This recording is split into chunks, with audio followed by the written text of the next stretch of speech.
शेतातील चारा शेळ्यांना आणि शेळ्यांपासून निघालेलं लेंडी खत पुन्हा शेताला, ही साखळी किंवा ही सायकल जोपर्यंत आपण फिरवत नाही तोपर्यंत आपलं शेळीपालन हे निरोगी आणि कमी खर्चिक शेळीपालनाकडे वाटचाल करू शकत नाही.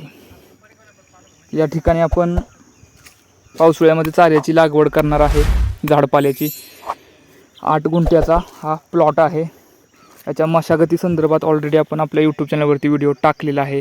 इथून पुढे या संदर्भात व्हिडिओ येतील. तर नांगरट केल्यानंतर ज्या बाजूला आपली जमीन वीक आहे त्या बाजूला आपण हे लेंडी खत आणून टाकलेलं आहे. रोटावेटर मारण्याच्या अगोदर हे आपण विस्कटून घेणार आहे. तर जेवढं जास्त शक्य होईल आपल्याला आपल्या शेतीला सेंद्रिय खत द्यायचं तेवढा जास्त आपण आपल्या शेतीला सेंद्रिय खत देण्याचा प्रयत्न केला पाहिजे. रासायनिक खतापासून मुक्त केली पाहिजे आपली शेती.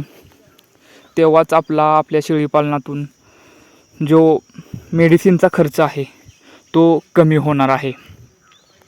त्यामुळे जास्तीत जास्त शेणखताचा, लेंडी खताचा, गांडूळ खताचा, कंपोस्ट खताचा आपल्या शेतीला वापर करा. लेंडी खतामध्ये जास्त पाणी धरून ठेवण्याची क्षमता असते.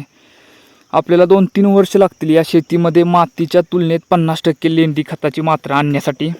आणि त्या बाजूने आपण 100% वाटचाल करणार, जेणेकरून कमी पाण्यात देखील ह्या शेतात जे आपलं चारा पीक असेल हे वाळणार नाही आणि वर्षभर आपल्याला त्यातून हिरवा चारा सकस आपल्या प्राण्यांसाठी मिळेल.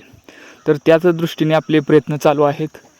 पाण्याची कमतरता आहे आपल्या या भागात, तर त्यासाठीच लेंडी खताची मात्रा आपल्या शेतीला भरपूर वाढवायची आहे आपण.